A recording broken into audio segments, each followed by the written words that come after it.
Hello दीदी, आप सबको राधे राधे। आज मैं आप सबको कार्तिक माह की कथा सुनाऊंगी। कार्तिक माह के महीने में तुलसी माता के पास एक दीपक जलाना चाहिए। हर रोज सुबह जल में थोड़ा सा कच्चा दूध डालकर तुलसी माता का जल देना चाहिए। ऐसा करने से घर में लक्ष्मी माँ निवास करती हैं और सभी प्रकार के दोष मिट जाते हैं। अब मैं कार्तिक माह की कथा सुनाती हूँ, जिसका श्रवण करने से मनुष्य के सारे पाप नष्ट हो जाते हैं और अंत समय में वैकुंठ धाम की प्राप्ति होती है।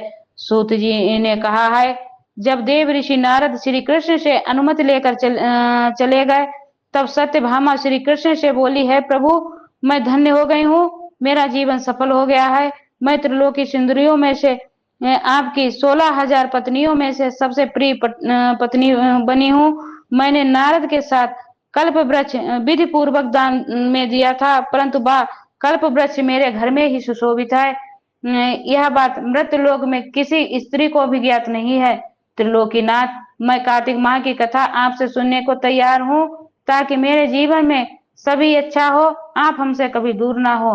सूत जी ने कहा है, श्री कृष्ण ने हंसते हुए बोले हैं, सत्यभामा से कहा है और हाथ पकड़ा है और अपने सेवकों को आदेश देकर वही कल्प वृक्ष के नीचे ले गए हैं। वह हंसते हुए बोले हैं, प्रिय, 16,000 रानियों में से तुम प्राण प्रिय हो। तुम्हारे लिए मैंने इंद्र और देवताओं से विरोध किया था। अब सुनो, मैं तुम्हें कार्तिक माह का महत्व के बारे में बताता हूँ। एक दिन हम गरुड़ पर सवार होकर होकर इंद्रलोक गया था और इंद्र से कल्प वृक्ष मांगा। इंद्र के मना करने पर इंद्र के बीच घोर संग्राम हुआ और इंद्र ने गरुड़ से घोर संग्राम किया। इस युद्ध में गरुड़ की चोंच से गौ की पूंछ और कान कट गए हैं, जिससे गौ भी तंबाकू और मेहंदी उत्पन्न हुए हैं, जिसका सेवन करने वाले को मोक्ष की प्राप्ति नहीं होती है। फिर गौ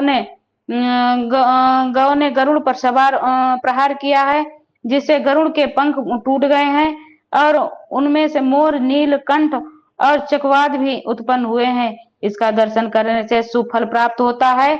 यह सुनकर सत्यभामा ने पूछा है, कृपया मुझे मेरे पूर्व जन्मों के बारे में बताइए। मैंने कौन से पुण्य व्रत जब दान नहीं किए थे, मेरा स्वभाव कैसा था और मुझे मृत लोक में जन्म क्यों लेना पड़ा है।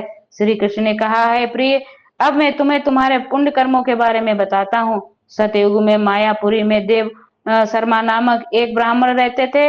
वे वेद वेदांता के ज्ञाता थे। उनकी गुणवती एक कन्या थी, जिसका विवाह चंद्र से हुआ था।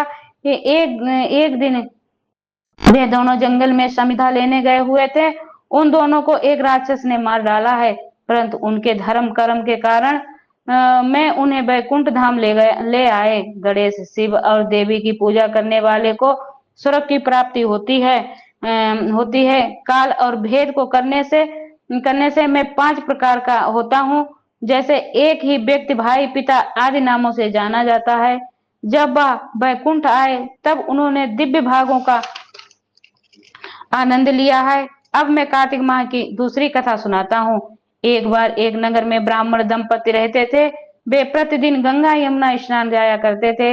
इतनी दूर जाते थे कि चलते चलते उनकी पत्नी बहुत थक जाती थी। एक दिन उनकी पत्नी ने कहा है, अगर हमारा एक बेटा होता, पुत्र होता, तो कितना अच्छा होता। जब हम घर को लौटते तो वो तो सारा घर का काम निपटा लेती। बहू, अब पत्नी की बात सुनकर ब्राह्मण ने कहा है, तुमने तो बहुत अच्छी बात कही है। चल, मैं तुम्हारे लिए एक बहू ला दूंगा।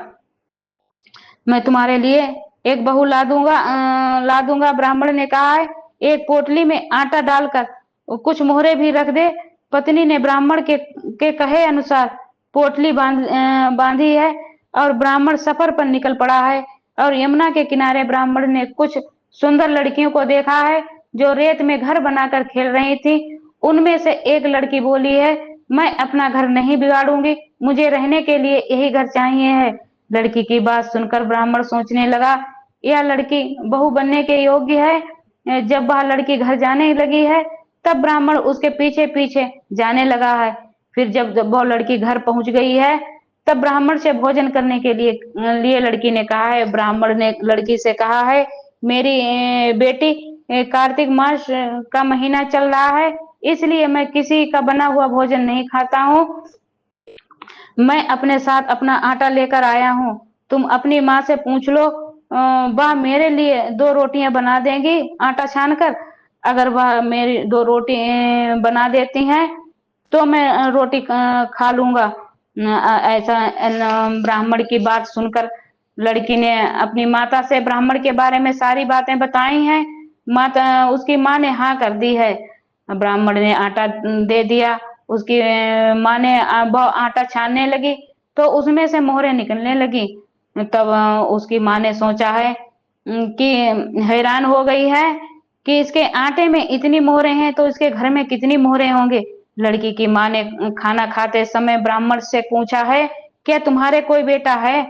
क्या उसकी शादी करोगे? क्या? तब ब्राह्मण ने कहा है, मेरे हाँ, मेरे तो एक लड़का है, काशी में पढ़ाई कर रहा है। अगर तुम चाहती हो तो मैं शादी कर लूंगा और इसे अपनी बहू बनाकर मैं अपने घर ले जाऊंगा। लड़की की माँ ने हाँ कर दी है। ब्राह्मण के लड़के से विवाह कर दिया है। फिर ब्राह्मण अपने साथ अपने बहू को लिवा लाया है। और ब्राह्मण जब घर पर पहुंचा तो अपनी पत्नी से कहा है, दरवाजा खोलो, देखो मैं तुम्हारे लिए बहू लेकर आया हूँ। ब्राह्मणी की पत्नी बोली है, हमारे तो कोई पुत्र ही नहीं है तो बहू कहाँ से आएगी? आप हमें आप सभी लोग हमें ताने मारते रहते हैं और आप भी ताने मारने लगे हो। ब्राह्मण बोला, तू दरवाजा तो खोल। देख, जब ब्राह्मणी ने दरवाजा खोला है तो बहुत हैरान हो गई है, हैरान रह गई है और बहू को अंदर ले गई और आदर सत्कार किया है, उसका स्वागत किया है। कि जब पत्नी नदी पर स्नान करने के लिए जाती है, जब वह लौटती है तो उसकी बहू सारा घर का काम निपटा देती है और वह बहू को देखकर बहुत खुश होती है। ब्राह्मणी इसे एक दिन बोली है कि बेटा, अपने चूल्हे की आग कभी बुझने मत देना। एक दिन अचानक में चूल्हे की आग बुझ जाती है तो वो पड़ोसिन के यहाँ आग आग लेने पहुंच जाती है कि मुझे आग दे दो, मेरे सास ससुर आते होंगे, मुझे उनके लिए 2 रोटियां बनानी है और मेरे चूल्हे में आग नहीं है। तो पड़ोसिन उसके कान भर देती है, भरने लगती है बहू के, कहती है उसका तो कोई बेटा ही नहीं है, तुम्हारे साथ छल हुआ है। और वो बहकावे में आ जाती है और जब तुम्हारी सास आए तो उसको रूखी सूखी रोटी देना, जली भुजी रोटी देना और जैसा उसने तुम्हारे साथ छल किया है उसी के उसके साथ भी, उन लोगों के साथ भी इसी तरीके से व्यवहार करना। और जब वो स्नान करने के लिए जाएं तो सातों कोठों की चाबी उनसे मांग लेना। अब सास ससुर जब गंगा स्नान के लिए जाने लगे तो बहू ने कहा है कि मुझे, बहू ने चाबी मांगी और कहा मुझे चाबी दो, सातों कोठों की मुझे चाबी चाहिए।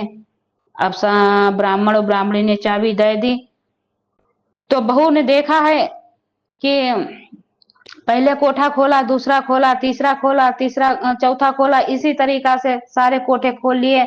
जब 7वें कोठे पर पहुंची तो देखा कि ब्रह्मा विष्णु महेश और कार्तिक तुलसी पीपल 33 कोटि देव देवताओं विराजमान थे।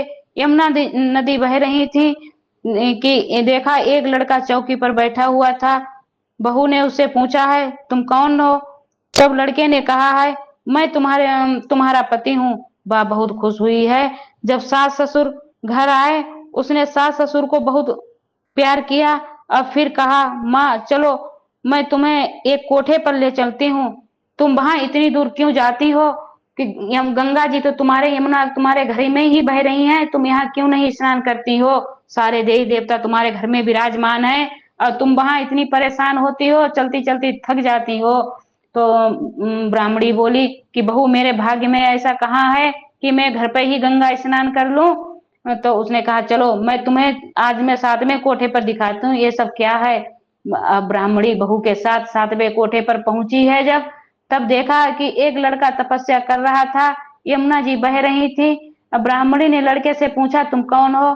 तो लड़के ने जवाब दिया, मैं तुम्हारा बेटा हूँ। फिर ब्राह्मणी बोली, मेरे कोई बेटा नहीं है, तुम कहाँ कैसे आए हो? तब लड़के ने कहा है, मुझे कार्तिकेय ने भेजा है यहाँ। अब मैं तुम अब ब्राह्मण और ब्राह्मणी बहुत सभी बहुएं सभी बहुत खुश रहने लगे हैं। कार्तिक के ठाकुर जैसे ब्राह्मण को ब्राह्मण को बहुएं बेटा दिया है, उसी प्रकार सबको देना। बोलो कार्तिकेय भगवान की जय।